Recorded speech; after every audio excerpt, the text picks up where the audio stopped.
Dragon fruit दिसायला आकर्षक आणि चवीला गोड हे फळ आता आपल्या भारतीय बाजारातही खूप लोकप्रिय झाले। मूळचा सेंट्रल अमेरिका आणि मेक्सिकोचा हा ड्रॅगन फ्रूट म्हणजेच पिताया आता भारतातही मोठ्या प्रमाणात पिकवला जातोय।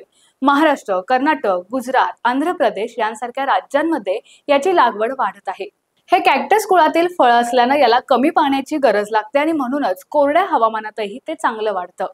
ड्रॅगन फ्रूटचे 3 मुख्य प्रकार आहेत। एक म्हणजे पांढऱ्या गराचा ड्रॅगन फ्रूट, बाहेरून लाल आणि आतून पांढरा गर असलेला हा प्रकार सर्वाधिक लोकप्रिय आहे। दुसरा म्हणजे गुलाबी गराचा ड्रॅगन फ्रूट, बाहेरून आणि आतून दोन्ही बाजूने लाल गर असलेला हा प्रकारही आकर्षक असतो। तिसरा म्हणजेच पिवळ्या सालीचा विशेष प्रकार, बाहेरून पिवळा आणि आतून पांढरा गर असलेला हा प्रकार इतर प्रकारांपेक्षा अधिक गोड असतो।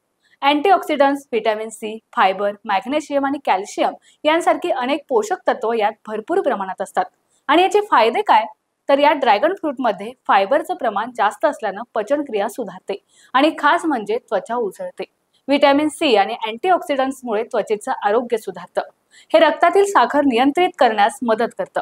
कमी कॅलरीज आणि जास्त फायबरमुळे वजन कमी करण्यास मदत करतं। व्हिटॅमिन सी मुळे शरीराची रोगप्रतिकारक शक्ती वाढते। शिवाय यातल्या अँटीऑक्सिडंट्समुळे पेशीचं नुकसान टाळण्यास मदत होते। आज आपल्या देशात ड्रॅगन फ्रूटला कमलम असं भारतीय नाव देऊन त्याची लोकप्रियता वाढवली जाते।